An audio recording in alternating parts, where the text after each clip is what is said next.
Yo, what is going on, guys? It is Jonathan again with the Weekly Scuffle, and I'm here to talk about Deontay Wilder and Andy Ruiz being ordered by the WBC as a title eliminator fight for Tyson Fury's WBC belt.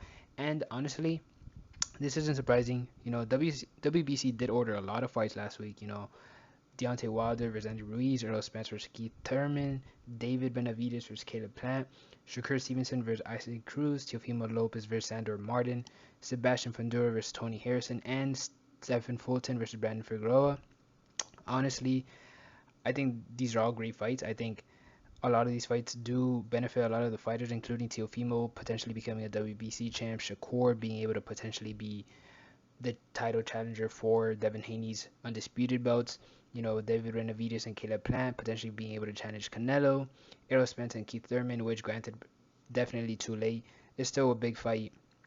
And then of course Deontay Wilder versus Andy Ruiz, which is the fight that I am talking about today, because I do think out of all these fights, it's the most likely to happen. I've watched both these fighters for a while now, and I've been saying it for a while. I think this is the biggest fight to make.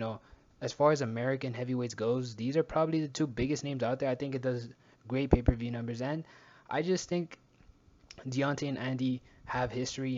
It would give Deontay an opponent with Anthony Joshua in common. So if Deontay gets him out, he could be like, hey Joshua, look what I did to the guy you couldn't get out of there. You had to outbox him. You were scared of him. And I do think Deontay would probably come out on top in this fight.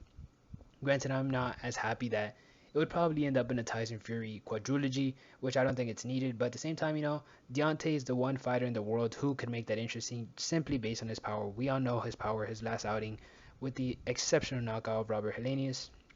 And Andy Ruiz, well, yes, he's a great fighter. I think Deontay is definitely a level above him. And I think Deontay would definitely finish him. I don't think relatively early. I think Andy could definitely survive a couple rounds. But, it's going to be very tough for Andy. He is the shorter fighter. Wilder's power is almost unmatched in probably all of history. God knows Tyson Fury got up because of the will that he had. That's a champion's will. That's the reason he is a champion to this day. And honestly, this is a great fight for both fighters. I think it's a big fight. Finally, a fight that the PBC could put on and actually be pay-per-view worthy. But with that being said, we'll see how all this plays out and see you next time. Peace.